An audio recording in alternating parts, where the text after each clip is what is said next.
अस्सलामुअलैकुम, सुबह खैर। कैसे हैं आप सब लोग? ठीक ठाक हैं, मज़े में हैं, एंजॉय कर रहे हैं। अच्छा जनाब, मौसम जैसे जैसे सर्द होता जा रहा है वैसे वैसे लोगों के इश्यूज बढ़ते जा रहे हैं। चाहे उनको कपड़े बनाने हों, सीज़न की ख़रीदारी करनी हो या फिर बहुत सारी ग्रॉसरी करनी हो, उनकी चॉइसेस अब तब्दील हो गई हैं। लोग अब ग्रॉसरी करने जाते हैं तो ज़्यादातर वो ये देखते हैं कि भाई हम शहद का इस्तेमाल करें, हम ड्राई फ्रूट्स का इस्तेमाल करें, मगर महंगाई इतनी है, इतनी महंगाई है कि लोग अब ये कहते हैं कि ड्राई फ्रूट्स तो लोगों की पहुंच से दूर हैं, आवाम की पहुंच से दूर हैं, तो अब हम क्या कर सकते हैं। इनफैक्ट जो मूंगफली है वो भी लोग अब नहीं खरीद पाते हैं। तो ये तो वाकई एक फैक्ट है और कराची हाइट्स के लिए तो ये एक बड़ी मुसीबत है। उन लोगों के लिए जिनकी तनख्वाहें कम हैं, उन लोगों के लिए जो बहुत ज़्यादा मुश्किल से गुजारा करते हैं, और उन लोगों के लिए भी जिनकी तनख्वाहें या जिनके हालात बहुत अच्छे हैं, बड़ी फैमिली के लिए वो भी ये सारी चीज़ें जो हैं वो नहीं घर लेकर जा सकते। तो इसका बेहतरीन हल या नेमुल बदल क्या है?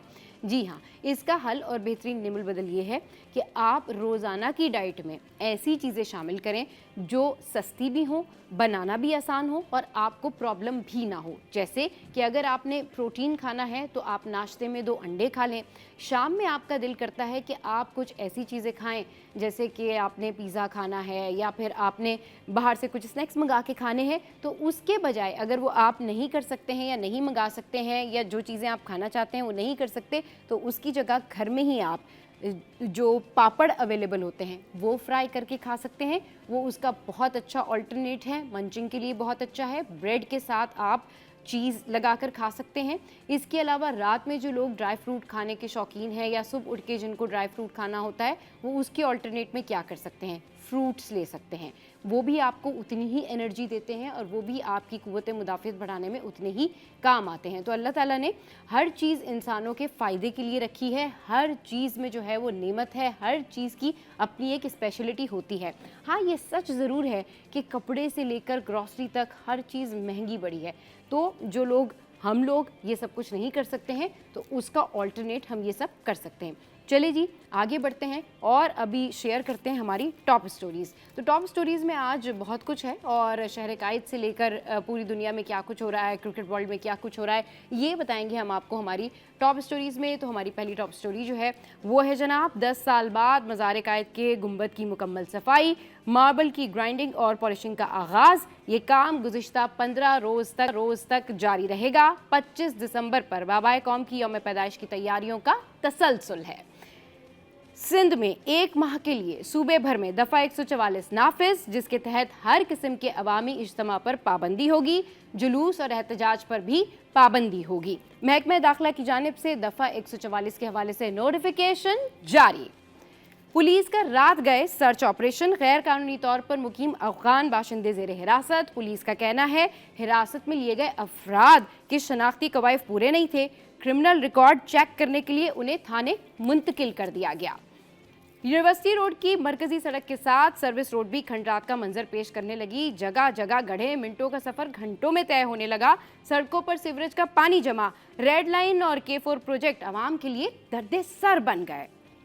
Jama Karachi school of law के तलबा की जानिब से फीसों की अदायगी के बगैर इम्तहानात में शिरकत की इजाज़त का मामला। तलबा की बड़ी तादाद ने यूनिवर्सिटी का फार्मेसी चौक चारों तरफ से बंद करके एहतजाज किया।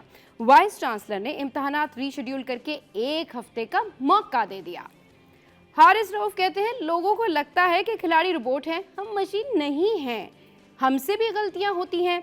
लोग 10 अच्छे मैचेस को भूलकर 1 मैच याद करते हैं। लोग चाहते हैं खिलाड़ी हर मैच में परफॉर्मेंस दे।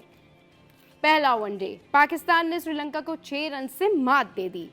मीरा धर्मेंद्र की मौत को सच समझ बैठी। यही नहीं बल्कि इंडियन डिफेंस मिनिस्टर ने भी इस हवाले से उनके हवाले से ट्वीट कर डाली। अफगान क्रिकेटर राशिद खान ने दूसरी शादी की तस्दीक कर दी और इन खातून का ताल्लुक भी अफगानिस्तान से ही है। आगे बढ़ते हैं और अब आपको बताते हैं कि जो मौसम है उसकी क्या अपडेट्स हैं और मौसम की सूरत हाल है। तो जनाब, शहर कायद का जो मौजूदा दर्ज हरारत है वो है 22 डिग्री सेंटीग्रेड और हवा में नमी का जो तनासुब है वो है 70%। दुनिया के और पाकिस्तान के आलूदा तरीन शहरों में कराची का नंबर है 8वां और हवा में आलूदा ज़रात की जो मिकदार है वो है 172 पार्टिकुलेट मीटर।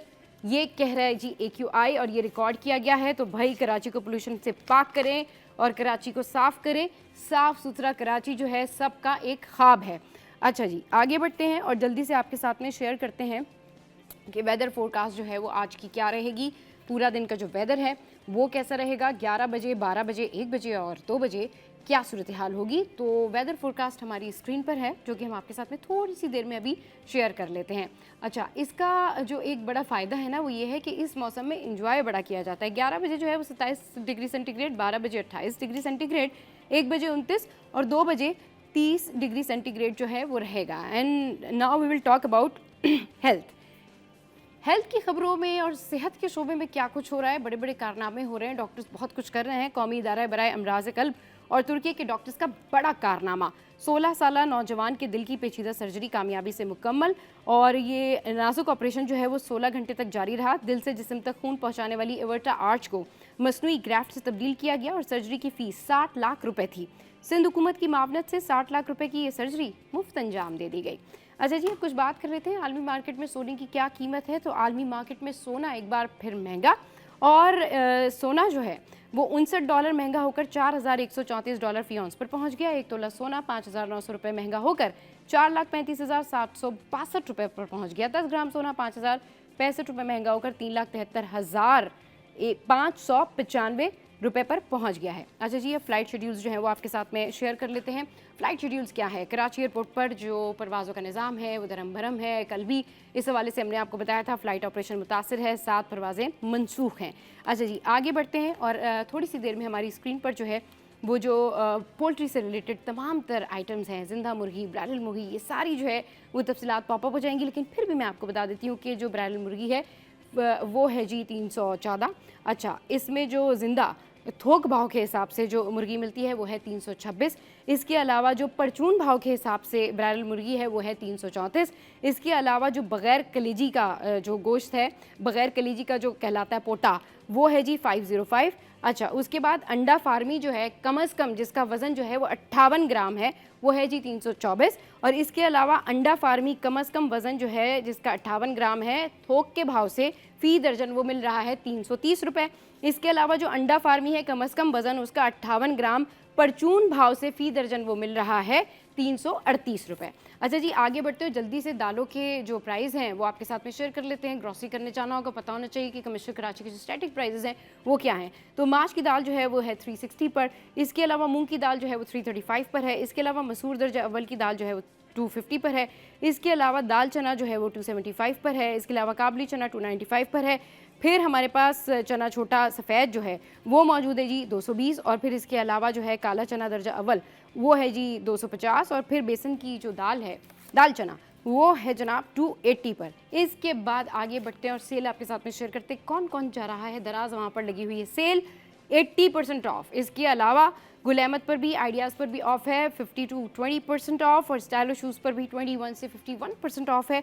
और मिनी माइनर्स पर भी सेल है जो कि 40% ऑफ है। तो ये तो है सिटी अपडेट्स। अब आप लोगों ने ये डिसाइड कर लेना है कि आज शॉपिंग करने जाना है, आज ग्रॉसरी करने जाना है। और जितनी मुर्गियों के मैंने आपको रेट्स बताए ना, ये आपने रखने हैं जहन में। और फिर जाके आपने उस मुर्गी वाले को बताना है कि सारे प्राइस आपको पता है, कोई आपको बेवकूफ़ नहीं बना सकता। क्योंकि आप देखते हैं सिटी एट 10। छोटा सा ब्रेक लेते हैं, मेरी चाय आ गई है, आप भी ट्री ब्रेक ले लीजिए। बस ये जा रहे हैं और वापस आ रहे हैं। Stay with us. Welcome back. तो जनाब, टॉप स्टोरीज पर बात करने के लिए हमें ज्वाइन किया है ब्यूरो चीफ कराची अशरफ भाई ने। उनको शो में वेलकम करते हैं। अस्सलाम वालेकुम, वेलकम टू द शो। कैसे हैं अशरफ भाई, आप ठीक ठाक हैं? मौसम एंजॉय कर रहे हैं या नहीं कर रहे हैं ये बताएं। विंटर सीजन आ गया है फाइनली, और अभी जो है कराची वालों ने स्वेटर भी निकाल लिए, सब जैकेट्स भी पहन रहे हैं, अपर भी पहन रहे हैं। और अब तो ई चालान भी होगा, तो इस हवाले से जो है वो हेलमेट भी साथ में रख रहे हैं और हिफाजती इकदाम भी किए जा रहे हैं। ई चालान के हवाले से अभी हमने आपको अपनी टॉप स्टोरीज में बताया था कि अब ई चालान जिसका भी होगा, इसके लिए मजीद जो DIG ट्रैफिक है उन्होंने कहा है कि भाई अब बात यहीं तक नहीं रुकेगी।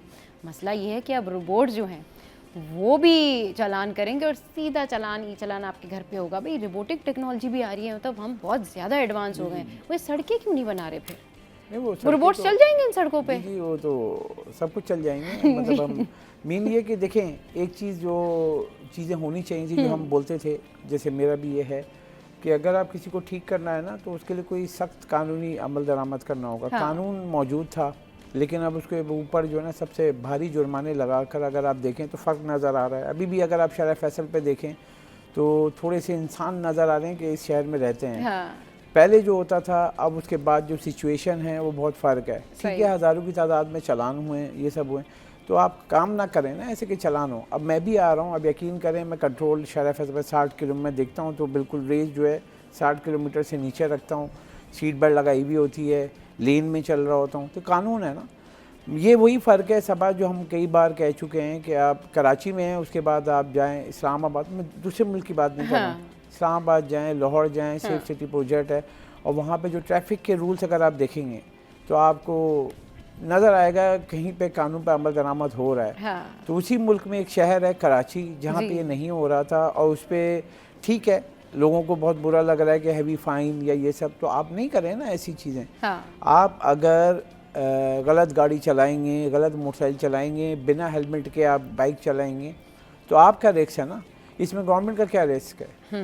अगर आपका हादसा होता है तो गवर्नमेंट का होगा कुछ नहीं। देखें, जो भी जा रहा है फैमिली के साथ या वो शख्स घर का कमाने वाला है तो उसको अपनी सेफ्टी देखनी चाहिए। हमारे ऑफिस में भी आते हैं, मैं उनको सबको यही कहता हूँ भाई हेलमेट पहनो।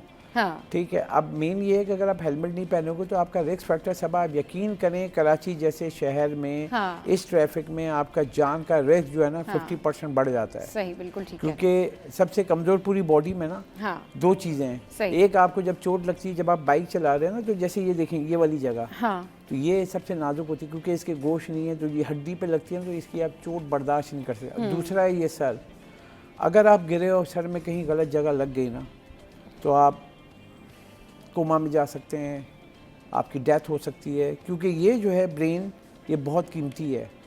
क्योंकि सर की चोट जो है ना वो सारे किसी भी स्पेशलिस्ट या डॉक्टर से इन सबसे आप पूछेंगे, इसको आपको सेव करना चाहिए।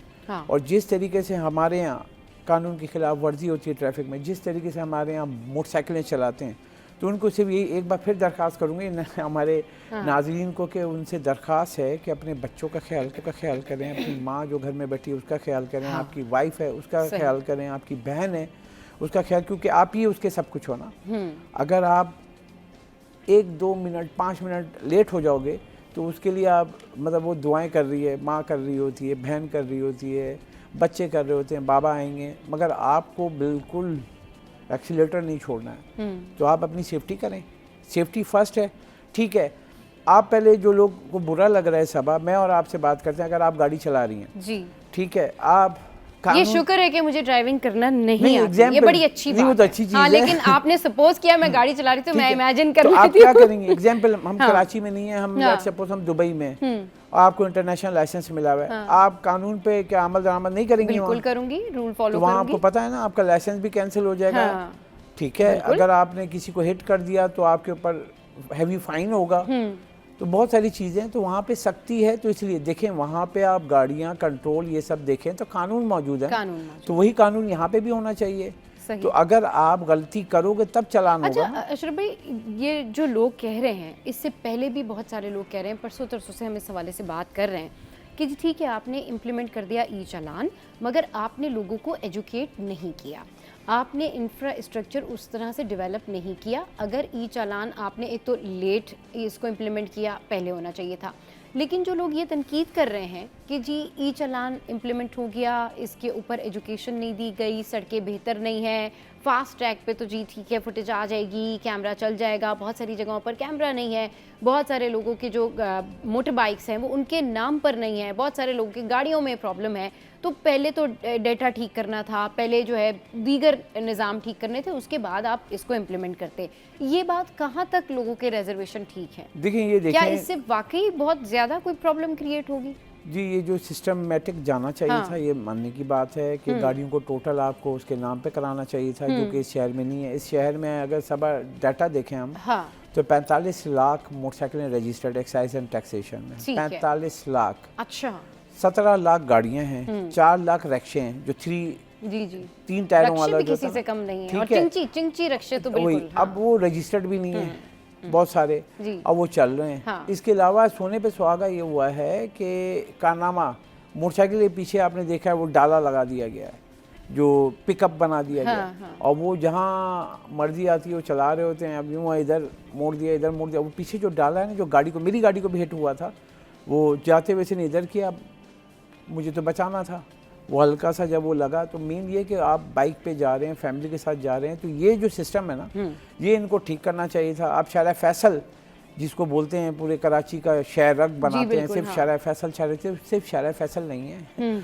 और भी सड़कें हैं जहाँ पे आप मेहरबानी करके आप वहाँ भी जाएं, ठीक है। और जो लोगों के साथ जो आना जाना होता है ना, आप सिर्फ 13D आप कारसाज से निकलें, सिविक सेंटर से उतरें और आप उस पर आ जाएं यूनिवर्सिटी रोड पे, दुआएं मिलती हैं, इतनी दुआएं देते हैं ना लोग वहाँ के, जो सफूरा से लेके इधर आते हैं, तो आप यकीन करें इस गवर्नमेंट को इतनी दुआएं मिलती हैं, आपको क्या बताएं, इतनी तो सबसे बड़े घर में भी नहीं मिलती होंगी जितनी वहाँ पे लोग दुआएं देते हैं, पता ही कैसी दुआएं देते हैं। तो अगर आप कोई प्रोजेक्ट दे रहे हैं तो टाइम फ्रेम दें, और टाइम फ्रेम में अगर वो चीज़ नहीं हो रही है तो उसका कोई जुर्माना या फाइन तो बनता है ना, आवाम पे तो नहीं बनता ना। अब आपने ये चीज़ें की, आप यकीन करें ये जो बोल रहे हैं, तो सिविक सेंटर के पास भी कैमरे लगे हुए हैं, ठीक है। उसके पास से जो लोग आते हैं, सफूरा से अगर आप आ रही हूँ, सफूरा से आप यूनिवर्सिटी रोड से NED क्रॉस, मतलब कराची यूनिवर्सिटी क्रॉस करेंगे, फिर NDT क्रॉस करेंगे, उसके बाद जो आप आएंगे नीपा आएंगे, और नीपा पे आप कारनामा शुरू हो गया है कि K4 मंसूबा, उसकी पाइपलाइन डल दी है, वो आपने वो रोड बंद कर दी है। अब उसका प्लान क्या आप कह रहे हैं कि ना, मतलब 30 दिसंबर तक आपने वो बंद किए, तो आप सोचे ना, एक तो वो प्रोजेक्ट चल रहा है माशाल्लाह से, जो कई सालों और चलेगा, रेड लाइन, और जो अब उसके बाद K4 पानी का जो मंसूबा है वो 50% भी मुकम्मल नहीं हुआ है, शहर में पानी की K4 मंसूबे के हवाले से, रेड लाइन मंसूबे के हवाले से बात करेंगे, लेकिन अभी एक और टॉप स्टोरी जो है वो डिस्कस करते हैं। और ये टॉप स्टोरी इस तरह से है कि हमारा जो एजुकेशन डिपार्टमेंट है ओवरऑल, जो हमारा जो पूरा एक कहना चाहिए ना कि यूनिवर्सिटीज़ का मिजाज है, या ओवर हमारा सिनेरियो होता है कि किसी भी शहर के जो स्टूडेंट्स होते हैं वो पहचाने जाते हैं कि जी ठीक है, ये शहर जो है रिप्रेजेंट करता है एजुकेशन को, ये शहर। और कराची शहर किसी से पीछे नहीं है। जो मेयर कराची मुर्तज़ा वहाब है, उन्होंने अपने पॉडकास्ट में ये बात की भी कि भाई कराची की ब्रांडिंग ख़राब कर दी है, और लोग कहते हैं कि जी कराची ख़राब है, कराची ख़राब है, ऐसा नहीं है। यहाँ पर जो है वो NED यूनिवर्सिटी है, यहाँ पर बड़े बड़े जो है वो कॉलेजेस हैं, मतलब उनके कहने के मुताबिक एक तरह से कि सब अच्छा है की रिपोर्ट है। लेकिन उसके बावजूद हम देखते हैं, अगर एजुकेशन ही की बात कर लें, तो आए रोज़ कराची यूनिवर्सिटी में कोई ना कोई इशू, कोई ना कोई प्रॉब्लम जो है होती रहती है। अभी भी जो है वो तलबा का एहतजाज हुआ, और उस हवाले से वो एहतजाज जो है वो तो जारी रहा, काफ़ी दिन तक वो एहतजाज जारी रहा। फाइनली ये मैटर सॉल्व हुआ। ये बताएं कि ये इस तरह से आए रोज़ इस तरह से यूनिवर्सिटी से ऐसी खबरें आना, क्या जो बाकी दीगर स्टूडेंट्स हैं उनके ऊपर असर नहीं डालता, जिन्होंने कराची यूनिवर्सिटी ज्वाइन करनी है, जिन्होंने ऐसी यूनिवर्सिटीज़ में जाके अपने अपने डिपार्टमेंट्स के लिए ख्वाब बनाए हुए हैं कि हम यहाँ पर जाके पढ़ेंगे, स्टडी करेंगे और ये चीज़ें अचीव करेंगे, उनको नहीं डिस्टर्ब होता होगा? वो अब पीछे जो स्टूडेंट आ रहे हैं उनके लिए क्या मैसेज जा रहा है? देखिए, जो हमारी नौजवान नस्ल है, जो कि आगे जाती है, यानी कॉलेज के बाद यूनिवर्सिटी जाती है, तो वो टारगेट करते हैं। आप यकीन करें, दो हैं यूनिवर्सिटी, जो कराची यूनिवर्सिटी, जो सरकार की बात कर रहा हूँ, कराची यूनिवर्सिटी NED है, जो इंजीनियरिंग के शोबे में जाता है NED की कोशिश करता है, और वहाँ से नहीं होता फिर कराची यूनिवर्सिटी, फिर सॉफ्टवेयर इंजीनियरिंग UBIT जाता है। तो अब मसला ये, सबा एक रियल फैक्ट बताऊँ, हमारे यहाँ सारे मिनिस्टर, सारे उहदेदार, जो सरकारी उहदेदार हैं, 20 साल की हम बात करें तो कराची शहर में 20 साल में जो आबादी है ना, कई गुना बढ़ गई है। सही। मरदमशुमारी के हिसाब से 2 करोड़ है, वैसे अगर देखा जाए जो अनऑफिशियल बोला जाता है, और federation house Karachi chamber 3 crore की आबादी है। अब 3 करोड़ की आबादी में आप मुझे सरकारी यूनिवर्सिटी तो बताएं ना, आपने 20 साल में कितनी यूनिवर्सिटी बना दी। सही। आप अगर बोल रहे हो कराची यूनिवर्सिटी है, NED यूनिवर्सिटी है, तो आप बताएं ना और यूनिवर्सिटी सरकार। देखें, यहाँ इतनी बड़ी आबादी, 3 करोड़ की आबादी का जब बच्चा निकलेगा और पढ़ने के लिए जाएगा, आप तादाद देखें। अगर इनको सरकारी जो एजुकेशन के मिनिस्टर हैं, फेडरल हो या सूबाई हो, एक दफ़ा जो है ना, जब टेस्ट होते हैं ना, एग्जामिनेशन एडमिशन टेस्ट, खड़े होकर सिर्फ एक दिन खड़े होकर देखेंगे क्या सूरत हाल है। NED में मेरे बेटे ने जब टेस्ट दिया था एडमिशन का, सबा कितनी सीटें होंगी, एग्जाम्पल दे रहा हूँ, जब वो टेस्ट देने गया तो मेरी, मतलब मैं बाइक पे गया था, क्योंकि गाड़ी का पता था वहाँ पे नहीं खड़ी कर सकते, काम हो रहा है, तो बाइक पे मैं गया था। सबा बाइक खड़ी करने की जगह नहीं थी। अच्छा, सोचें आप, और इतने बच्चे, जो नियर अबाउट जो सीटें थी, जो बताई थी 250 के करीब सीटें थी, और जो अलग अलग दिन 3 दिन टेस्ट हुआ था। आप यकीन करें, एक दिन पहले दिन जो टेस्ट देने आए ना, कितना बंदा, गैस करें अब 1000-2000 आपकी गैस में कितने सिर्फ एडमिशन के लिए टेस्ट देने आए थे। अच्छा, कितने लड़के आया होगा, टेस्ट देने टेस्ट देने के लिए एडमिशन के लिए। वो तो फिर मेरे ख्याल में 1 लाख से ज्यादा स्टूडेंट होंगे मतलब ना जो इंटरेस्टेड होंगे, जो उन्होंने पूरे अप्लाई किया उसके जो होगा, आए, overall, मतलब पहले दिन, क्योंकि कई दिन तक जी, ही जी, चला जी, है। जी। पहले जिस दिन हम गए थे 8,000 लड़का आया हुआ था। 8,000? जी, अच्छा। जिसमें लड़का और लड़कियां दोनों थी। जो 8,000 लोग, जब एक 250 सीट है, हाँ 8,000 बच्चे जब टेस्ट देने आ रहे हैं एडमिशन के तो लिए, वो बाकी शहरों से भी वो अप्लाई करते हैं ना अब यहाँ पे? वो हाँ करते हैं ऑनलाइन, उनकी डेट अलग होती जी, है। जी, सही। मतलब जब वो कराची का और जो यहाँ के हैं तो उनकी सिर्फ डेट अलग कराची होती के है। 8,000 कराची student। 8,000 स्टूडेंट्स जो हैं, हाँ। वो उन्होंने ट्राई किया था कि इसमें मैं एडमिशन हो जाए। सीटें कितनी थी? 250।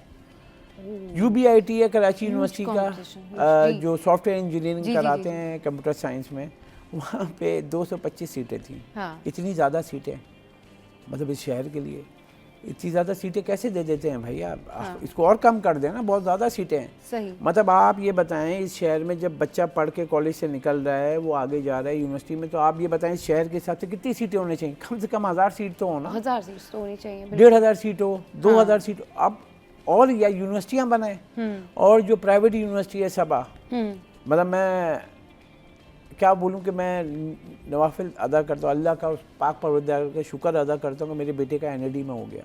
बिल्कुल और सही कह रहे हैं, NLD एक बहुत बड़ी यूनिवर्सिटी अगर है इंजीनियरिंग प्राइवेट से रिलेटेड। यूनिवर्सिटी में होता ना, सीरियस, मुझे या तो गुर्दा बेचना पड़ता है या कुछ बेचना पड़ता है, क्योंकि सेमेस्टर वाइज फीस होती है। 3 महीने के सेमेस्टर की फीस है सबा 1,80,000 रुपये। Is justify? एजुकेशन सेक्टर क्या कर रहा है? हाँ तालीम दे रहा है या तालीम बेच रहा है? सही। तालीम बेच रहा है ना, इट्स अ बिजनेस। हाँ तो ये गवर्नमेंट को, इन लोग को जो है ना, थोड़ा सा जो है ना केटर करना चाहिए कि भाई आप क्या कर रहे हो। इस छोटे स्कूल्स की आपको पता है फीस 10,000 12,000, छोटे स्कूल्स। हाँ बिल्कुल, ठीक छोटे है। स्कूल्स की तो इतनी फीस है कि आप, और फिर और उसके जो अलावा उनकी जो डिमांड बड़े है, बड़े स्कूल हैं, हाँ। तो उनका तो सुन के तो आप कभी पढ़ा भी नहीं सकती हैं। हाँ। इतनी तो तनख्वाह हमारे बिल्कुल, वो लोगों तो ऐसा की। लगता है जो आप बड़े स्कूल्स में एडमिशन करवाने जाएं तो ऐसा लगता है कोई बोर्डिंग में करवाने जा रहे हैं आप, मतलब कोई पता नहीं किस किस चीज़ की उन्होंने जो है वो फीस लगाई होती है। नामी गिरामी charges जो ले रहे स्कूल होते हैं 4-5 जो इस शहर के, जी जी जो नाम लेना उनका, हाँ तो आप यकीन करें 32,000 रुपये महीना और 2 महीने की फीस एक साथ देते हैं। इस शहर में लॉ मौजूद है एजुकेशन का, 2 महीने की फीस आप नहीं ले सकते। आप रोके ना उनको, प्राइवेट सेक्टर को नहीं रोक सकते। आप मुर्तज़ा वहाब साहब ने कहा है, तो सिर्फ उनसे काइंडली रिक्वेस्ट है कि इस शहर में जैसे हुआ ना, तो एक और आपने जिना, अब्बासी, सिविल, ये सब इतने बड़े बड़े हॉस्पिटल हैं, तो हॉस्पिटल के साथ एजुकेशन यूनिवर्सिटीज़ जो है ना, इस शहर की ज़रूरत है। क्योंकि जो बच्चे निकल रहे हैं उनके लिए प्लेस हो कि कहीं जाके इनटेक हों। बिल्कुल सही कह रहे हैं कि स्टूडेंट्स को जो है एक प्लेटफॉर्म देना चाहिए। अगर आप इतने बड़े शहर में NLD यूनिवर्सिटी में सिर्फ 250 सीट्स मुख्तस करते हैं, जिसमें से 8,000 जो स्टूडेंट हैं वो कराची से हैं, तो फिर बाकी जो है स्टूडेंट वो क्या करेंगे? इतना कंपटीशन जब टफ हो जाता है तो फिर स्टूडेंट भी जो है वो डिसहार्टेड होने लगते हैं। चलिए जी, शो में यहाँ वक्त तो एक ब्रेक का, ब्रेक के बाद वापस आएंगे, फिर एक और पर्सनैलिटी से आपको मिलवाएंगे। हमारे साथ रहिए। Welcome back. तो बात कर लेते हैं ऐसे लोगों की जो पाकिस्तान में रहकर भी बहुत अच्छा काम कर रहे हैं, एंड इट्स अबाउट चिल्ड्रन। और वालिदैन को क्या चाहिए होता है कि अगर उनकी बच्चों की केयर जो है कोई उस हवाले से उनको बता दे, चाहे कोई फ़ोन पे बता दे, हॉस्पिटल जाके बता दे, कोई इमरजेंसी है, बच्चे को कैसे हैंडल करना है, किसी को वॉमिट हो गई है, किसी को ब्लीडिंग हो गई है, किसी को चोट लग गई है, कोई भी प्रॉब्लम है, तो इसके लिए अगर हमारे पास एक ऐसा इदारा मौजूद हो जो कि बच्चों की कंसल्टेंसी करता हो और 24/7 आपकी खिदमत के लिए मौजूद हो, तो ये बिल्कुल हकीकत है और ये सच है। और इसी इदारे से वाबस्ता जो हैं doctor Saira Naushad, senior clinical instructor, child Life foundation से हमारे साथ मौजूद हैं। और यही नहीं बल्कि इनकी ये जो फाउंडेशन है, इस फाउंडेशन को Pakistan society of human resource management ने जो है वो सबसे जो बेस्ट कंसल्टेंसी है उसका अवार्ड दिया है। और ये award best place to work study का हिस्सा है, जो ऐसे इदारों को सराहता है जो मुलाजमीन की वाबस्तगी में इजाफे और सिनफी शमूलियत के फ़रोग के लिए मौसर पॉलिसीज़ पर अमल पैरा हैं। तो डॉक्टर साहिबा को वेलकम करते हैं। अस्सलाम वालेकुम, वेलकम टू द शो। कैसे हैं आप? ठीक ठाक हैं? बिस्मिल्लाहिर्रहमानिर्रहीम। वालेकुम अस्सलाम। Thank you very much for having me on your show on behalf of my organisation Child Life Foundation. नहीं, थैंक्स फॉर कमिंग। सबसे पहले तो बहुत सारा कांग्रेट्स आपके लिए कि आप इतना ज़बरदस्त काम कर रही हैं। ये बताएं कैसे आगाज़ हुआ और कैसे जो है वो ये इन तमाम तर जो है वो कामयाबियों की शुरुआत हुई और क्या रिएक्शन है लोगों का इस हवाले से? ओके, सो चाइल्ड लाइफ की स्टोरी इस तरह से स्टार्ट हुई कि 2010 के जब फ्लड्स आए और हमने देखा कि हेल्थ की सिचुएशन जो है वो बहुत ज़्यादा मिजरेबल थी जी। तो जो हमारे चाइल्ड लाइफ के बनाने वाले हैं और उनके दिल में अल्लाह ताला की तरफ से एक ख्याल आया कि क्यों ना हम पीडियाट्रिक इमरजेंसीज पे फोकस करें सही। और हम बच्चों की जानें बचाएं क्योंकि वही हमारा फ्यूचर है। सही। तो चाइल्ड लाइफ का जो गोल है और जो हमारा विजन है, मिशन है, वो यही है कि हमने फ्यूचर ऑफ पाकिस्तान को सेव करना है, बच्चों को बचाना है। क्योंकि किसी भी कंट्री की अगर हम देखें कि उसका जब हम देखते हैं कि वो कितनी स्ट्रॉन्ग है इकोनॉमिकली भी और हेल्थ वाइज भी, कि उसका मोर्टेलिटी रेट कितना है। तो अनफॉर्चुनेटली हमारे पास जो चाइल्ड मोर्टेलिटी रेट है अंडर 5 वो सिग्निफिकेंटली हायर था और 40% हमारी जो आवाम हमारे पास आती है वो है जो बिलो पावर्टी लाइन है। So this was the focus, this was the thought कि जिसके बाद चाइल्ड लाइफ ने अपनी एमरजेंसीज़ को स्ट्रॉन्ग करने का इरादा किया और हमने स्टार्ट लिया था सिविल हॉस्पिटल से और अल्हम्दुलिल्लाह अब हमारे पास 14 all together telemedicine 14 all together emergency rooms हैं जो पब्लिक प्राइवेट पार्टनरशिप से हम टर्शरी केयर हॉस्पिटल्स में रन कर रहे हैं ऑल ओवर पाकिस्तान। इसके अलावा 300 प्लस हमारे टेलीमेडिसिन सैटेलाइट सेंटर्स हैं, वो भी ऑल ओवर पाकिस्तान है, इंक्लूडिंग सिंध, बलूचिस्तान, पंजाब, एबटाबाद, खैबर पख्तूनख्वा। तो वहाँ से हम टेलीमेडिसिन कंट्रोल रूम से अपनी एडवाइस देते हैं पेशेंट्स के लिए। अच्छा, हमारे साथ अशरफ भाई भी मौजूद हैं और अशरफ भाई ये एक बहुत बड़ा स्टेप है फॉर पेरेंट्स, फॉर चिल्ड्रन कि आपको टेलीमेडिसिन के थ्रू भी ये लोग गाइड कर रहे हैं, कंसल्टेंसी फराहम कर रहे हैं और एक ऐसा मुस्तनद इदारा जहाँ पर आप बड़े एतमाद के साथ कॉल करके ये पूछ सकते हैं कि आपके बच्चे को ये प्रॉब्लम है या सडन उसको ये इशू हो गया है, कोई इमरजेंसी है तो उसमें क्या करना चाहिए। आप क्या समझते हैं कि कितनी बड़ी ब्लेसिंग है इस शहर के लिए? बिल्कुल सबा, बिल्कुल आप ठीक कह रही हैं। और ये ब्लेसिंग की बात करें तो अल्लाह ताला ने इस मुल्क को ऐसे लोगों से नवाजा है जो ऐसी NGO चलाते हैं कि वो इतने सारे लोगों को वो केटर करते हैं। और एक NGO के उनको फंड्स चाहिए। देखें इन्होंने क्या बताया कि पूरे मुल्क में ये सर्विसेज दे रहे हैं, एमरजेंसी सेंटर।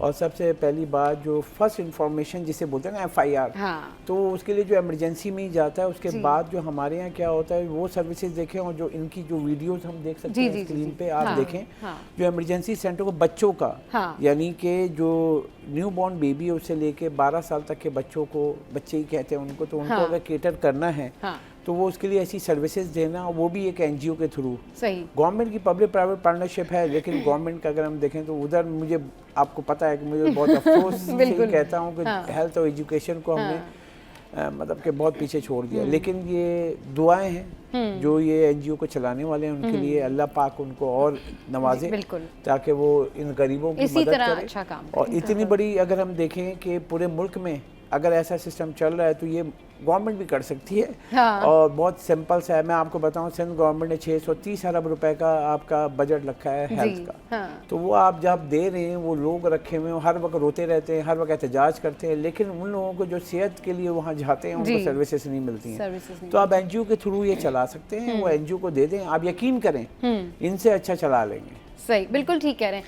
अच्छा डॉक्टर सारा, ये बताइए कि अभी जो प्रोसेस है वो कैसे प्रोसेस होता है? जो लोग मतलब टेलीमेडिसिन के थ्रू आपको कांटेक्ट करते हैं, आप उनको कैसे डील आउट करते हैं? जो खुद आपके पास आते हैं कंसल्टेंसी के लिए किसी इमरजेंसी की सूरत में, तो क्या प्रोसेस है आप तक कांटेक्ट करने का और आप लोगों का तरीक़ाकार क्या है? अच्छा, आपने पहले भी जिक्र किया अवार्ड का जो हमें best place to work for women दिया गया है, उसका भी मैं इसमें जिक्र करूँगी।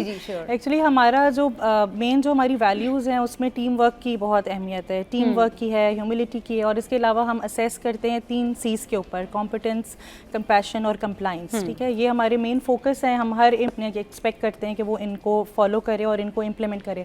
ये सिर्फ किताबी बातें नहीं हैं, हमने लिखी नहीं है, हम इसको प्रैक्टिस भी करते हैं। सो विथ टेलीमेडिसिन ये भी एक टीम वर्क था, ये किसी अकेले बंदे का काम नहीं था। हमारी इसमें IT टीम का बहुत काम था, हमारी डॉक्टर्स, नर्सेज, हमारे मैनेजर्स और डेवलपर्स जो वहाँ जाके उन्होंने इतनी सख्त जगहों से ट्रैवल करके वो वहाँ गए और उन्होंने वहाँ पे कैमराज इंस्टॉल किए और वहाँ पे हमने अपनी नर्सेस को डिप्लॉय किया कि जो वहाँ पे सबसे ज़्यादा जो क्रिटिकल बच्चे रिसीव करते हैं वहाँ पे खुशदार है, नोश की, आप नाम लें, बहुत मुश्किल बहुत, नाम हाँ, है जो बिल्कुल, हमारी हाँ। बिल्कुल बलूचिस्तान की जगहों बिल्कुल, के लोगों हाँ। ने नाम भी नहीं सुने होंगे, वहाँ पे सही। हमारा स्टाफ है। सो माशाल्लाह, हमारे पास माशाल्लाह, कैमराज हैं, high definition high resolution cameras हैं जो कि हमारे यहाँ कंट्रोल रूम्स के अंदर, जो कि कराची में है, लाहौर हाँ। और इस्लामाबाद में, जहाँ हमारे ठीक है। कंसल्टेंट्स होते हैं हाँ। जिनका अपना एक्सपोजर भी होता है इमरजेंसी का, उन्होंने ठीक। इमरजेंसी रूम्स में भी काम किया हुआ ठीक, होता है। ठीक। सो वो वहाँ से बच्चे को इतना जूम करके देख सकते हैं कि उसका ब्रीदिंग, उसका रिस्पिरेटरी रेट देख लेंगे, और साथ में वो फ़ोन पे उस नर्स से उसकी सारी हिस्ट्री ले लेते ले लेंगे, हैं। हाँ। फिर हमारे पास, हमने इसमें AI से भी हेल्प ली है क्योंकि टेक्नोलॉजी का ज़माना है,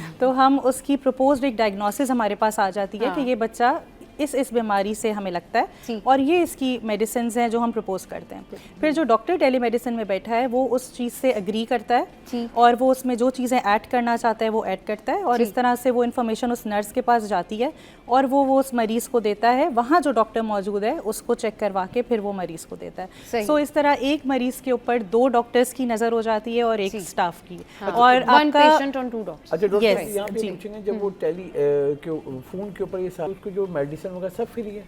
जी, ये मेडिसिन वहाँ पे जो अवेलेबल मेडिसिन होती हैं, हमारी कोशिश होती है कि जो उस इमरजेंसी रूम में जो मेडिसिन अवेलेबल हैं हम वही प्रिस्क्राइब करें जो उसके लिए उस वक्त के लिए बेहतरीन है, तो वो वहाँ पे प्रिस्क्राइब कर देते हैं और इस तरह से एक तो वहाँ से जाके भी फिर वो ले सकते हैं जी। वो एक्चुअली जो हमारे टेलीमेडिसिन सेंटर्स हैं वो है ही टर्शरी और बेसिक हेल्थ यूनिट के अंदर है। गवर्नमेंट के बगैर हम थ्राइव नहीं कर सकते, हमें डेफिनेटली उनकी हेल्प की ज़रूरत है। और सिंध गवर्नमेंट और बलूचिस्तान गवर्नमेंट और पंजाब इस मामले में बहुत कोऑपरेटिव थी। हमें बहुत पॉजिटिव रिस्पांस उनकी तरफ से मिला, क्योंकि ऑब्वियसली हमारा कल्चर और चीज़ें देख के, और जो हमने अभी significantly infant mortality, child mortality का रेट कम हुआ है, तो उसमें चाइल्ड लाइफ का बहुत ज़्यादा रोल है। और सेकेंडली जो एक सिग्निफिकेंट बात है जो इस अवार्ड से रिलेशन में मैं आपको बताना चाहती हूँ कि हमारा जो 70% स्टाफ है, जिनमें नर्सेज, डॉक्टर्स, मैनेजर्स, HR की टीम, सब उसमें 71 प्लस जो लोग हैं वो हमारे पास फीमेल्स हैं। That's really good. हाँ, और बिल्कुल, हाँ, और इसीलिए अवार्ड में जो है वो वर्क प्लेस का और वो घर से बैठ के स्टडी और वो सारा कुछ जिक्र किया गया था, उसमें वो खवातीन का मेनली जो है वो जिक्र था। चलिए जी, शो में यहाँ वक्त एक ब्रेक का, ब्रेक के बाद वापस आते हैं, फिर डिस्कशन को कंटिन्यू करते हैं। Stay with us. Welcome back. Child Life foundation के हवाले से हम बात कर रहे हैं। बड़ी ज़बरदस्त कामयाबी के साथ ये फाउंडेशन अपना काम जारी रखे हुए है, और फीमेल के हवाले से बात करते हैं कि यहाँ पर फीमेल्स जो हैं उनकी तादाद बड़ी ज़्यादा है।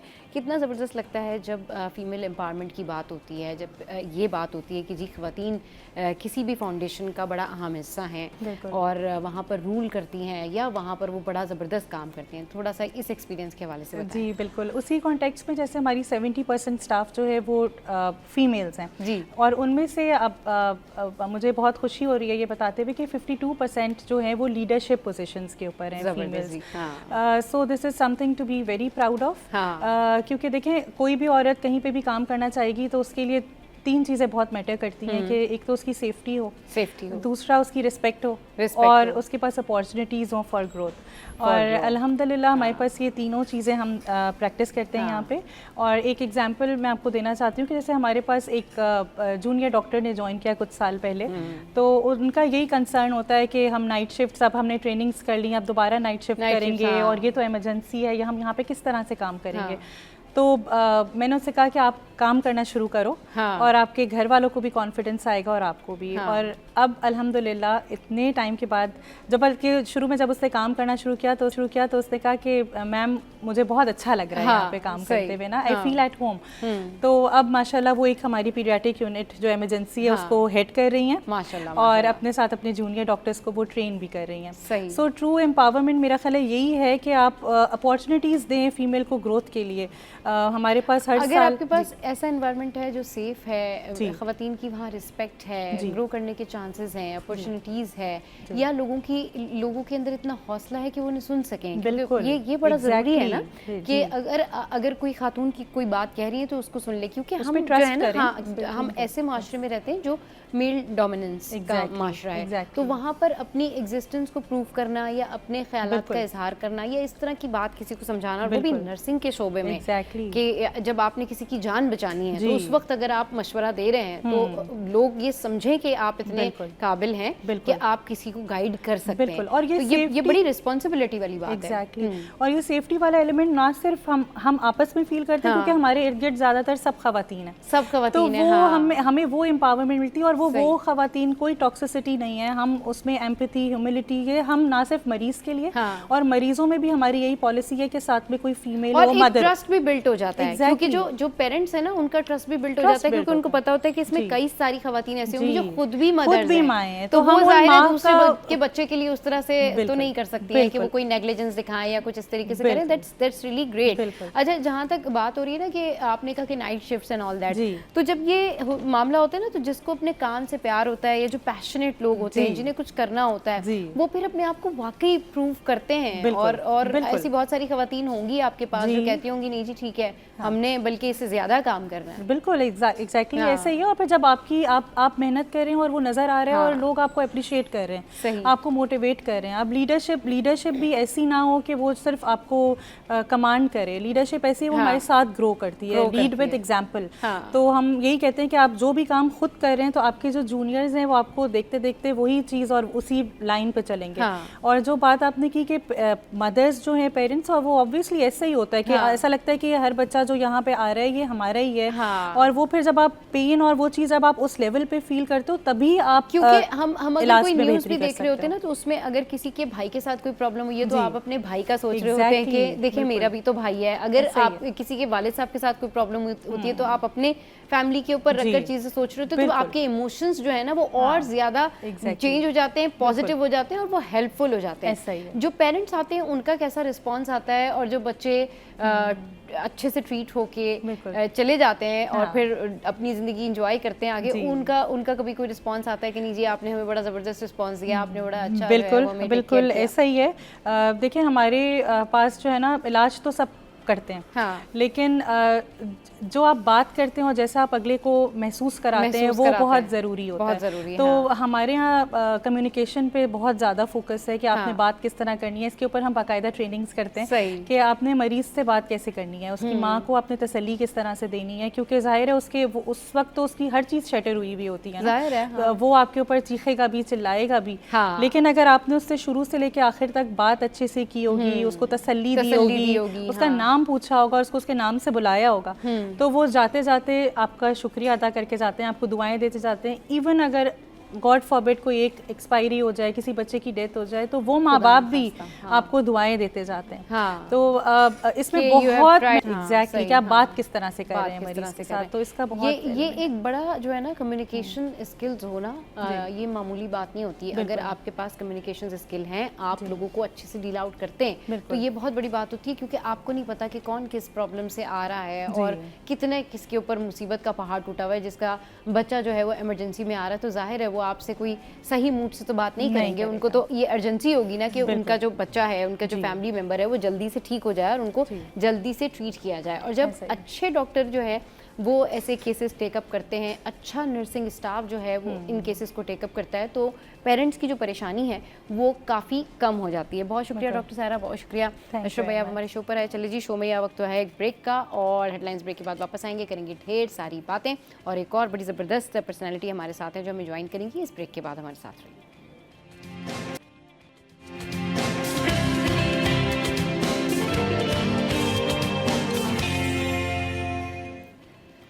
Welcome back. तो रेमेडी सेशन में खुशामदीद, और ये वो सेगमेंट है जिसके लिए आप और मैं बहुत ज़्यादा इंतज़ार करते हैं, क्योंकि मुझे ये लगता है कि आपको बहुत सारी अच्छी बातें जल्दी जल्दी बता देनी चाहिए, और आप मुझे मैसेज करते हैं कि जी जो आपकी रेमेडीज़ हैं वो बड़ी ज़बरदस्त होती हैं और बहुत ज़्यादा काम आती है। तो हमारी टीम बड़ी मेहनत से आपके लिए ये सारी रेमेडीज़ जो है वो सिलेक्ट करती है, सर्च करती है, और ये देखती है कि आपकी जो जो प्रॉब्लम्स हैं उसको कैसे सॉल्व किया जा सकता है। तो आजकल जो सीज़न है उसमें हर घर में जो बच्चे हैं उनका ये होता है कि उनको कोई ना कोई प्रॉब्लम रहती है। अब किसी को नज़ला, खांसी, बुखार, या सारी चीज़ें होती हैं, और बहुत सारे बच्चों को जो है वो गैस होती है, लेकिन कुछ समझ नहीं आ रहा होता, वो रो रहे होते हैं, कुछ नहीं पता चल रहा होता कि भाई उनको प्रॉब्लम क्या है। फिर जब ये पता चलता है कि गैस है तो बहुत सारा उसका इलाज भी कराना पड़ता है। बहुत सारे पेरेंट्स इस हवाले से परेशान भी होते हैं, लेकिन अब आपको परेशान होने की ज़रूरत नहीं है, क्योंकि अगर आपके बच्चे के पेट में गैस है या दर्द है तो उसके लिए ये ज़बरदस्त टोटका जो है वो आपके साथ में हम शेयर कर रहे हैं। आपने 1 चम्मच अजवाइन लेनी है और कलौंजी लेनी है इक्वली, यानी बराबर मिकदार के साथ, और फिर अजवाइन और कलौंजी लेकर हल्की आंच पर उसको भून लेना है। अच्छा, फिर उसके बाद कपड़े में लपेटकर बच्चे के पेट पर हल्की गर्मी से उसकी सिकाई करनी है। इससे गैस, दर्द और जो उसको बेचैनी है, रोना धोना है, वो फ़ौरन से जो है वो कम हो जाएगा। अच्छा जी, अब ज़रा ये बताएं कि कितने लोग जो है वो फ़ेस वॉश यूज़ करते हैं और कितने लोग जो है वो फ़ेस वॉश इस तरह यूज़ करते हैं कि दिन में 3 दफ़ा, 4 दफ़ा, 5 दफ़ा। तो फ़ेस वॉश के हवाले से हमारी टीम ने एक बड़ी ज़बरदस्त जो है वो रिसर्च निकाली है और ये रिसर्च सुन के जो है वो आप हैरान रह जाएंगे। तो फ़ेस वॉश में भी माइक्रोप्लास्टिक होते हैं। तहकीक में हौलनाक इंकशाफात जो हैं वो सामने आए हैं। माहिर माहौलियात डॉक्टर वकार अहमद के मुताबिक कई फ़ेस वॉशेस, कॉस्मेटिक और पेपर सॉल्ट्स में माइक्रोप्लास्टिक शामिल होते हैं जिनका जिक्र पैकिंग पर तो नहीं होता। एक शख्स हर हफ्ते तकरीबन 5 ग्राम प्लास्टिक अपने जिस्म में ले लेता है। तहकीक के मुताबिक 80% बोतल बंद पानी में प्लास्टिक के ज़र्रात जो हैं वो पाए गए हैं जो दिल, हार्मोन्स और कैंसर का बायस बन सकते हैं। साइंसदान इंसानी खून और फेफड़ों में इन ज़रात के असरात पर तहकीक कर रहे हैं ताकि इनसे तहफ़्फ़ुज़ के मौसर तरीके दरियाफ्त किए जा सकें।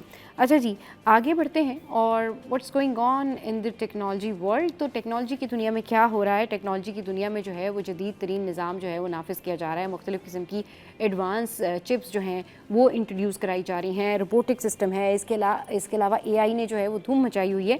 लेकिन ये जो टेक्नोलॉजी मैं आपके साथ में शेयर कर रही हूँ, जो जदीद टेक्नोलॉजी है, ये है जी टेक्नोलॉजी कंपनीज़ की नई दौड़। खला में जदीद निज़ाम के लिए बड़ा कदम। बड़ी टेक्नोलॉजी कंपनी ज़मीन के वसाइल पर दबाव कम करने के लिए खला में शमसी तवानाई से चलने वाले माहौल दोस्त डेटा सेंटर्स बनाने की दौड़ में शामिल हैं। अमरीकी कंपनी स्टार क्लाउड ने जदीद चिप वाला मसनूई सैयारचा भेजा जो इस मनसूबे का पहला कदम है। माहिरीन के मुताबिक खला में मुस्तकिल शमसी तवानाई और मौजूद दर्जा हरारत कंप्यूटिंग के लिए मिसाली हैं। अगरचे ताबकारी, खलाई मलबा और ज़्यादा लागत जैसे चैलेंजेस मौजूद हैं, तवक्को है कि 2030 की दिहाई के वस्त तक ये खला में कायम मराकज़ ज़मीनी डेटा सेंटर्स का मुतबादिल बन जाएंगे। अच्छा जी, अभी आगे बढ़ते हैं और कुछ बात कर लेते हैं नेटफ्लिक्स की। और नेटफ्लिक्स जो है वो हम सब बड़े शौक़ से देखते हैं। उसके ऊपर जो मूवीज़ आती हैं वो सब लोग फॉलो कर रहे होते हैं। और ये जो विंटर सीज़न होता है ना, ये एक तरह से ना मूवीज़ का सीज़न भी होता है। तो अब क्योंकि इसकी शोहरत बहुत ज़्यादा बढ़ रही थी, हर शख्स जो है इस तरह से शॉर्ट मूवीज़ देखने का भी शौकीन है। जो नई मूवीज़ आती हैं वो भी सबको एक जगह पर मिल जाती हैं। तो नेटफ्लिक्स ने अपना जो थीम पार्क है वो मुतारिफ़ करवा दिया है and it's a big news for Netflix lovers. अच्छा जी, अमरीकी रियासत पेंसिल्वेनिया के मुज़फ़्फ़ाती इलाके में वाक़े एक बड़े शॉपिंग मॉल में नेटफ्लिक्स ने अपनी मशहूर फिल्मों और सीरीज़ से मुतासिर एक थीम पार्क नेटफ्लिक्स हाउस कायम करके आवाम के लिए दरवाजे खोल दिए हैं। रिपोर्ट के मुताबिक थीम पार्क में नेटफ्लिक्स की सबसे पसंदीदा सीरीज़ और फिल्मों जैसे ब्रिजटन, स्ट्रेंजर थिंग्स, स्क्विड गेम्स और इसके अलावा पॉप डेमन हंटर्स से मुतासरा सरगर्मियाँ, डाइनिंग जोन्स और इंटरएक्टिविटी तजुर्बाती हिस्से जो हैं वो मौजूद हैं। तो ये इन्होंने अपना जो थीम पार्क है वो ओवरऑल मुतारिफ़ करवा दिया है। अब कुछ बात कर लेते हैं कि हमारी एक्टर्स जो हैं उनकी ज़िंदगियों में क्या चल रहा है और वो जो पॉडकास्ट पर बैठती हैं या बात करती हैं या फिर वो कहीं गुफ्तगू करती हैं तो वो जाहिर सी बात है खबर बन जाती है। अब एक बड़ी ज़बरदस्त एक्ट्रेस भी हैं, होस्ट भी हैं, आमना मलिक। उन्होंने कहा है कि जनाब उनके घर में जो है वो जन्नात मौजूद है। यानी उन्होंने इस बात का इंकशाफ किया है कि मेरे घर में जो है वो जन्नात की मौजूदगी है। और उन्होंने साथ साथ ये भी कहा कि उनकी चीज़ें जो गुम हो जाती हैं, यानी गुमशुदा जो उनकी अशिया होती हैं, वो वापस हासिल करने के लिए जन्नात से बात करती हैं। अच्छा, और उनके मुताबिक ऐसा करने से उनकी चीज़ें वापस मिल जाती हैं। दैट्स रियली स्ट्रेंज एंड वाकई शॉकिंग, मेरे लिए तो बड़ा शॉकिंग है।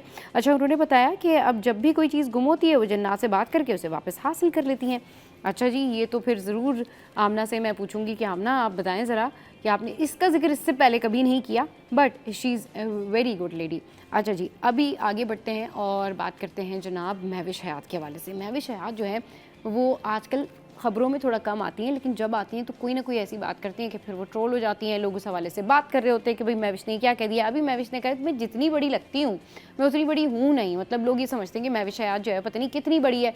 तो भाई अब उन्होंने ये क्लैरिफिकेशन अपनी एज के हवाले से दी, अपनी उम्र के हवाले से दी है। फिर उन्होंने कहा कि मैं मतलब अब ये वजाहत देना चाहती हूँ कि जो मेरा करियर है वो लोगों को समझने की ज़रूरत है हालांकि उन्होंने कहा कि वो सिर्फ 14 से 15 साल से शोबिज़ में काम कर रही हैं। अदाकारा महविश हयात ने वजाहत की कि लोग उनकी उम्र और करियर का अरसा हकीकत से ज़्यादा समझते हैं। उन्होंने बताया कि वो 8 साल की उम्र में इश्तहारात यानी कमर्शल्स और शोबिज़ में दाखिल हुई थी और अब भी नए और मजबूत किरदारों के इंतखाब में मुहतात हैं ताकि उनका काम उनकी शनाख्त को मज़ीद निखार सके। तो जनाब ये तो कहा है जी महविश हयात ने। अब ये आप लोगों के ऊपर डिपेंड करता है कि आप उनकी इस बात से कितना अग्री करते हैं या कितना अग्री नहीं करते हैं।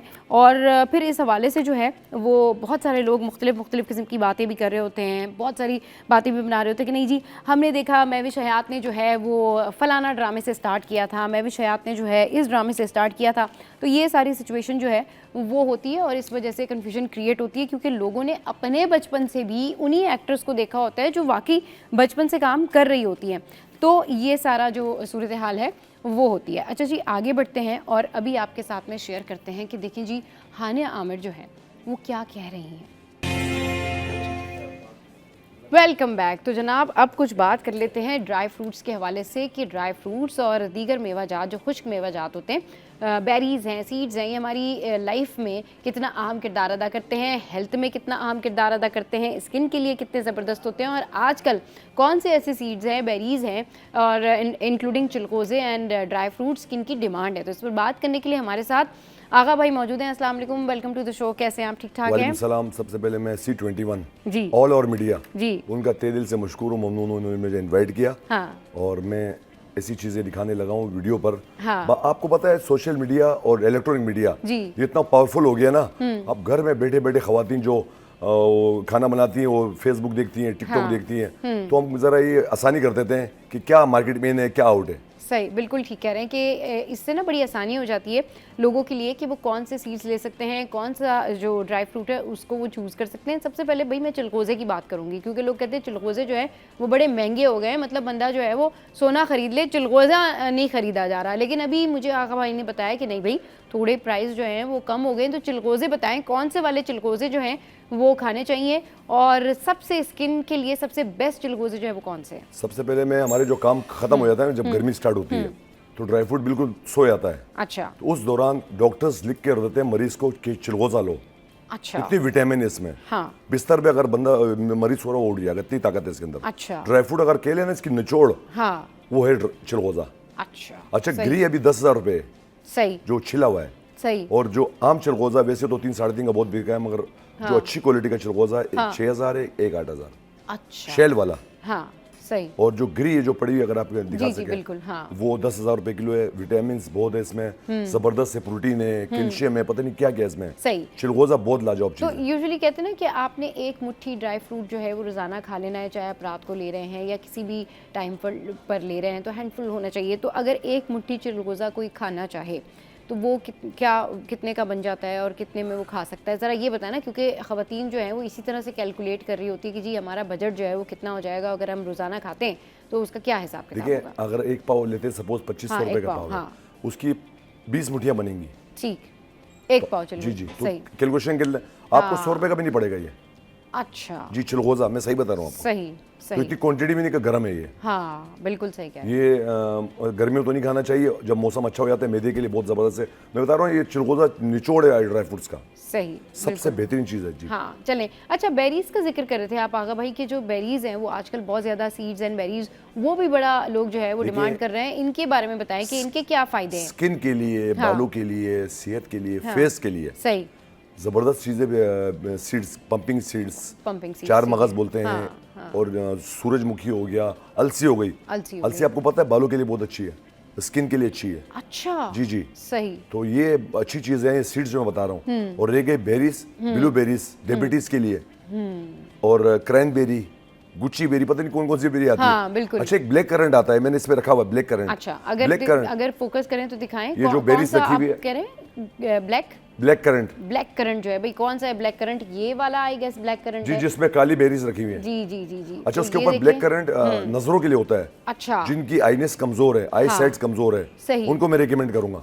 अच्छा जिनकी आई साइट कमजोर है वो ये ब्लैक करंट जो है। जो बच्चे होते हैं ना, छोटे बच्चे हाँ। ट्यूशन पढ़ते हैं, जी, जी। स्कूल जाते हैं, दिमाग पर जोर आता है या आंखों पे, तो मैं उनको सुबह ग्राइंडर में इतनी सी शेक में, हाँ। तो ज़बरदस्त आइटम है। देखिए न सर्च करें, आपको पता है यूट्यूब आज़ाद है, जी जी बिल्कुल। सब चीज़ आज़ाद है, आप सर्च कर सकते हैं। अच्छा, ज़्यादातर जो लोग आते हैं आपके पास तो उनकी क्या डिमांड होती है? कि ज़्यादातर लोग तो यही कहते हैं जी हमें बादाम, पिस्ते और ये सारी चीज़ें दे दे, क्योंकि ये काजू तो क्योंकि ड्राई फ्रूट से रिलेटेड ना लोगों के जहन में यही आता है। लेकिन इसके अलावा भी लोग क्या खा सकते हैं कि वो उनके लिए फ़ायदेमंद हो? स्पेशली सर्दियों की सौगात जो है वो यहाँ पर लगी हुई है, तो इसमें सारे जो है वो आपके पास चीज़ें हैं। अंजीर भी मुझे नज़र आ रही है, तो ये थोड़ा सा बताएं। और आपने ब्राज़ीलियन नट्स का जो है वो भी जिक्र किया था, तो थोड़ा सा वन बाय वन करके तमाम तर सबसे चीज़ों पहले के तो बारे में जो बताएं। 50-50 क्रॉस कर चुके हैं, हाँ। जो अपने माँ बाप को तंदुरुस्त देखना चाहते हैं, ठीक, 2 इंजीर अच्छा, और एक बोल, छोटी बोल, हाँ। और 2 चमचे जो होते हैं वो क्या कहते हैं, वतीनी व जैतूनी,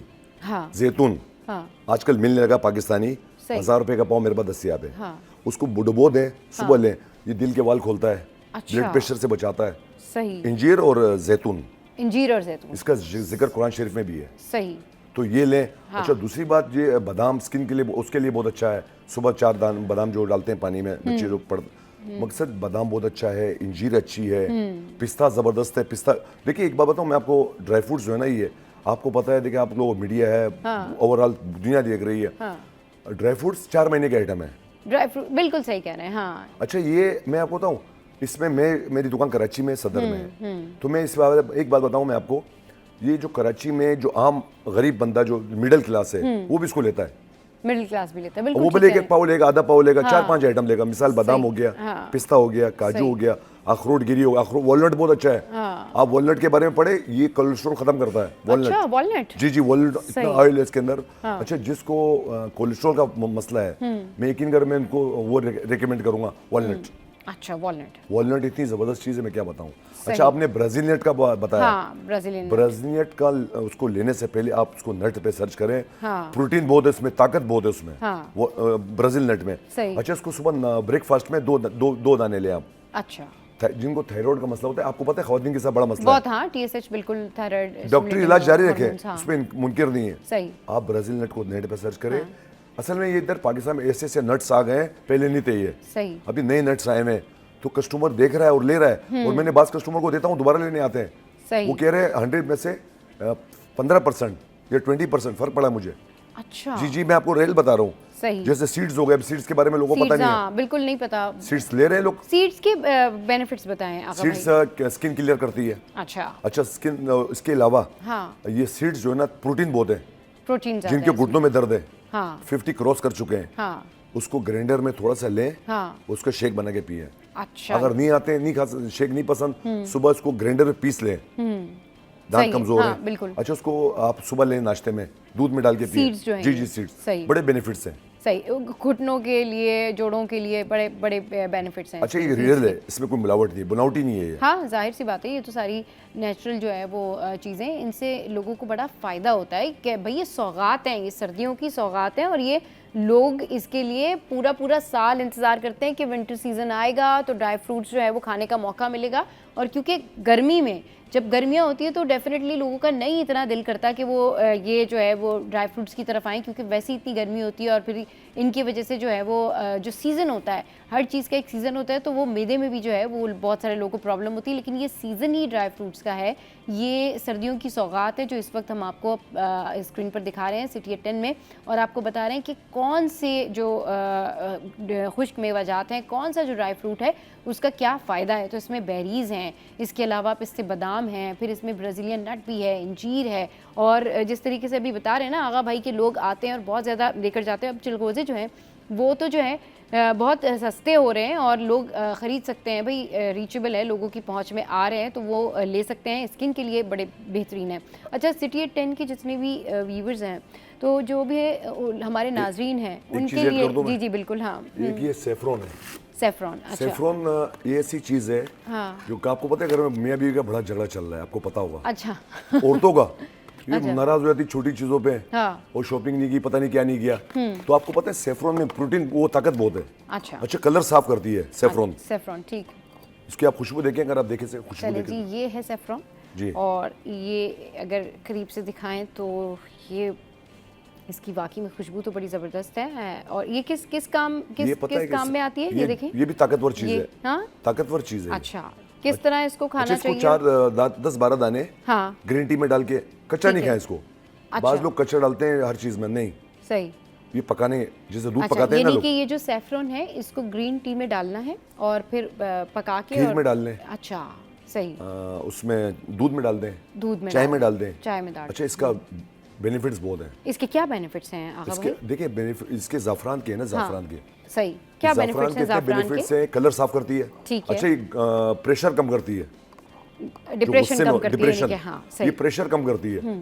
जो खवातीन डिप्रेशन का शिकार रहती हैं, देखिए आपको पता है, आप ज्यादा जानती है खवातीन के बारे में, मैं नहीं बोलूंगा, ज्यादातर डिप्रेशन का शिकार रहती है। एंजाइटी रहती है, जिनको टेंशन रहती है, घर के काम काज हैं, दीगर और स्ट्रेस है, उनके लिए ये बेहतरीन है कि वो ज़ाफ़रान जो है वो दूध में डालकर पिएं, चाय में, या चाय में डालकर पिएं, खीर में डाल दें, खीर में भी डाल सकते हैं, पका सही। सकते हैं, कच्चा नहीं खाएं। अच्छा, यानी कि दूध पका के या चाय पका के उसमें डाल के, नहीं, दौरान पक डालना है। अच्छा अच्छा, पकने के दौरान ही फिर ज़ाफ़रान जो है वो डाल दें और फिर उसके बाद पका के जी जी, तो फिर उसको ले। पी लें। अच्छा, सही। ताकत, ज़ाफ़रान सेफ्रॉन पूरी वर्ल्ड में सेफ्रॉन फेमस है। 6 लाख रुपए किलो है ये।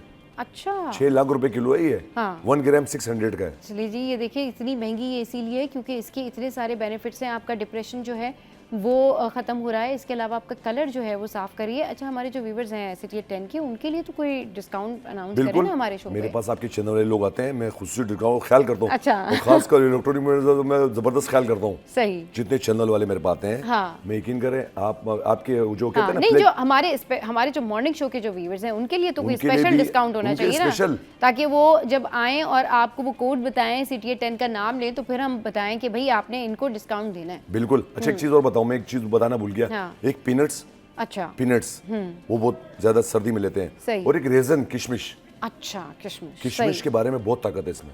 अच्छा, अगर आपने पढ़ा हो, ये पढ़े, मैं बता रहा हूँ, ये पढ़े इसको। सही। जैसे खजूर हो गई, किशमिश का इस्तेमाल किस तरह से करना चाहिए? किशमिश आप वैसे सुबह नार मुँह खाएं। सुबह नहार मुंह, बाद ठीक लोग है। पानी में डालते हैं, हाँ, बिल्कुल ना, पानी में डाल के, तो सही है। वैसे किशमिश आप ऐसे खाएं आप।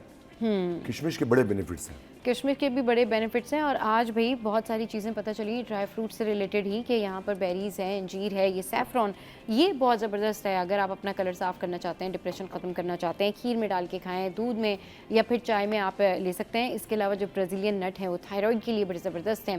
फिर अंजीर है जो कि डेफिनेटली आपके लिए बड़ा फ़ायदेमंद है। जैतून है यहाँ पर, और फिर चिलगोज़े हैं, पिस्ते बादाम हैं। ये सारी चीज़ें जो हैं ये आपकी हेल्थ को बेहतर करती हैं, आपकी इम्यूनिटी को बढ़ाती हैं, आपकी स्किन को क्लियर करती हैं।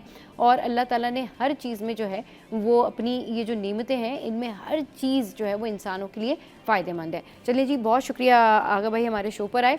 अच्छा, अब शो में यहाँ वक्त है एक ब्रेक का, और ब्रेक के बाद वापस आएंगे तो फिर डिस्कशन को आगे बढ़ाएंगे। एक और पर्सनैलिटी जो है वो हमें ज्वाइन करेंगे, और बहुत अच्छे डॉक्टर हैं जिनसे हम बात करेंगे वर्ल्ड नमूनिया डे पर। Stay with us. Welcome back. तो भाई दुनिया भर में नमूनिया के हवाले से जो है आलमी दिन मनाया जा रहा है, और आज के दिन का जो मनाने का मकसद है, इसकी जो थीम है वो है डिफीट नमूनिया और एवरी ब्रीथ काउंट। तो आपकी जो हर सांस है वो काउंटेबल है, आपका हर एक्शन जो है वो काउंटेबल है। अच्छा, नमूनिया जो है उसको कैसे कंट्रोल किया जाए, स्पेशली बच्चों में, और इसकी कैसे केयर किया जाए, इसकी साइन एंड सिम्टम्स क्या होते हैं, इस पर बात करने के लिए डॉक्टर तारिक नदीम साहब हमारे साथ मौजूद हैं। उनको शो में वेलकम करते हैं। अस्सलाम वालेकुम, वेलकम टू द शो। कैसे हैं डॉक्टर साहब, आप ठीक है? शुक्रिया जी आपका इनवाइट करने का।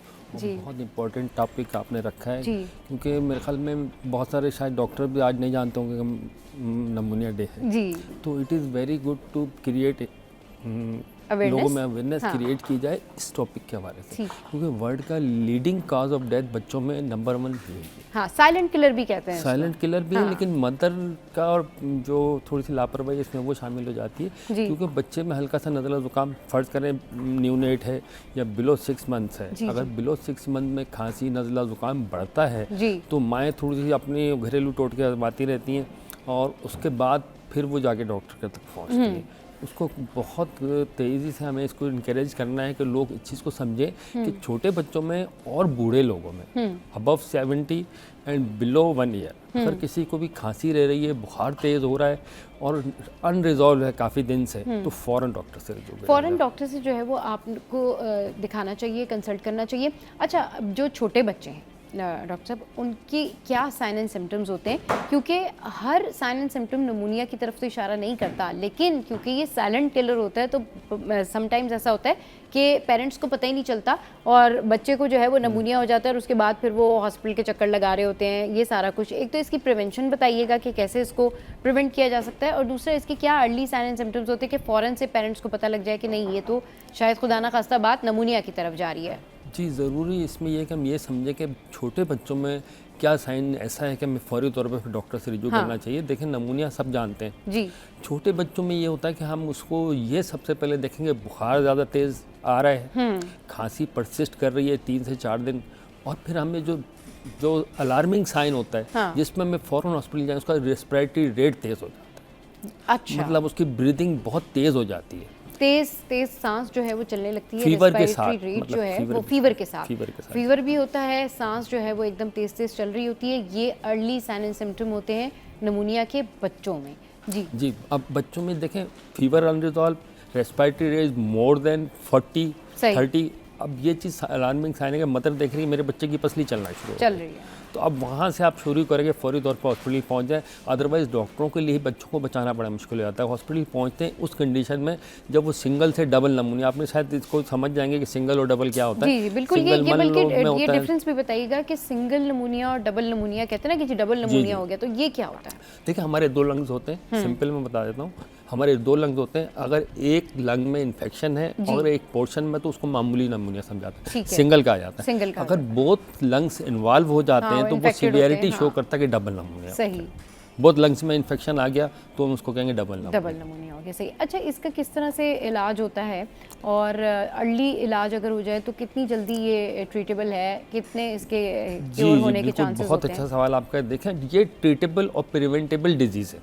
ठीक, इससे आप बच सकते हैं विद सम प्रिकॉशंस। अगर थोड़े से प्रिकॉशंस किए जाएं तो इससे बच्चों को की ज़िंदगी भी बचाई जा सकती है, और बूढ़ों की भी खास तौर पर। अच्छा, क्योंकि बूढ़ों में इम्यूनिटी, बूढ़े लोगों में इम्यूनिटी डिक्रीज हो रही होती है, उनकी हेल्थ जो है वो कमज़ोरी की तरफ जा रही होती है, वीक हो रहे होते हैं, तो उनमें कोई भी इन्फेक्शन आता है, स्पेशली नमूनिया, वो इग्नोर हो जाता है कि खांसी के शरबत पी के वो इस कंडीशन पे पहुंच जाते हैं कि डॉक्टर तक जाते हैं तो अच्छा, बच्चे वो क्या खांसी होता है कि लोग खांसी का शरबत पी रहे होते हैं, वक्ती तौर पर आराम आ जाता है, वो समझते हैं कि जी ठीक है हम अभी ठीक हो गए, हमें आराम आ गया, लेकिन वो इंटरनल जो डिजीज़ है ना, वो तो बॉडी में पेनिट्रेट हो रही होती है, वो इंक्रीज़ कर रही होती है वो तमाम तर इन्फेक्शंस को। इस हवाले से अगर आप हमें कॉल करना चाहें और किसी को डॉक्टर साहब से क्वेश्चन्स करने हैं तो वो हमें कॉल भी कर सकते हैं, पूछ सकते हैं। बच्चों के हवाले से वर्ल्ड नमूनिया डे है, और लंग्स के बारे में पूछ सकते हैं, जो इन्फेक्शन है उनके बारे में पूछ सकते हैं। अच्छा डॉक्टर साहब, ज़्यादातर जो पेरेंट्स होते हैं बच्चों के हवाले से, उनका सवाल ये होता है कि ओवरऑल बच्चों को तो नज़ला, खांसी, बुखार इस सीज़न में रहता ही है,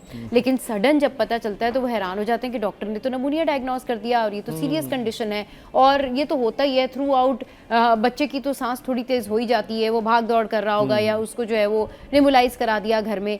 तो ये थोड़ा सा बताएं वालिदैन की अवेयरनेस के लिए कि उनको क्या करना चाहिए। आपने बता दिया कि सांस तेज़ हो या फिर अगर बुखार हो, नमूनिया की तरफ इशारा होता है, लेकिन इसके अलावा और क्या ऐसी एहतियाती तदाबीर हैं या साइन एंड सिम्टम्स हैं जो कि आप बता सकते हैं पेरेंट्स को नमूनिया से? जी देखिए जी, नमूनिया इतनी जल्दी नहीं होता। सबसे पहली चीज़ कि हम किसी भी पेशेंट को लेबल नहीं कर सकते कि ही इज़ हैविंग और शी इज़ हैविंग नमूनिया। ठीक, उसके लिए होता है कि हमें एक थोड़ी सी हिस्ट्री चाहिए होती है। ठीक, और ये आउटडोर पेशेंट कहते हैं हम इसको, कि ओपीडी में ही पेशेंट ट्रीट हो जाता है। इसको पेशेंट को हमें एडमिट में नहीं करना पड़ता, बच्चों में भी बड़ों में भी। मगर देखें, सबसे बड़ी चीज़ हमारे एक चीज़ होती है डॉक्टर शॉपिंग। आपने शायद एक वर्ड सुना होगा कि पेशेंट जो है डॉक्टर सुबह दूसरा होता है, दोपहर में दूसरा होता है, शाम में तीसरा होता है। डॉक्टर भी चेंज कर लेते हैं। इस हवाले से डिस्कशन को कंटिन्यू करेंगे। अभी कॉलर ने हमें ज्वाइन किया। अस्सलाम वालेकुम, कौन बात करे, कहाँ से? जी याहिया बात कर रहा हूँ, कैसी हैं आप? जी मैं बिल्कुल ठीक ठाक, आप बताइए। बस अल्लाह का शुक्र है। डॉक्टर साहब अच्छी बात बता रहे हैं। देखिए डॉक्टर साहब, आपने जो बात की ना, वाकई मैं इस पे बिलीव करता हूँ कि अपने एक डॉक्टर पे आपको इत्तेकाद और यकीन होना चाहिए। एक टाइम फैक्टर होता है जिसमें आपकी बीमारी ठीक होती है, आप इधर से उधर जंप करते रहेंगे तो आप कहीं भी नहीं खड़े होंगे। जो मेरा सवाल है डॉक्टर साहब से, डॉक्टर साहब एक जनरली अगर जैसे मेरी उम्र एक आई क्रॉस अबाउट 55, तो मुझे क्या एक जनरल टेस्ट क्या कराना चाहिए, मुझे लंग्स की हेल्थ का कैसे पता चलेगा, ये मुझे सिर्फ सवाल करना है। ठीक है, आपका क्वेश्चन आ गया कि या पूछ रहे हैं कि उनको कैसे पता चलेगा कि उनकी जो लंग्स की हेल्थ है वो कैसी है। इसका जवाब लेंगे, लेकिन एक छोटे से ब्रेक के बाद हमारे साथ रहिए।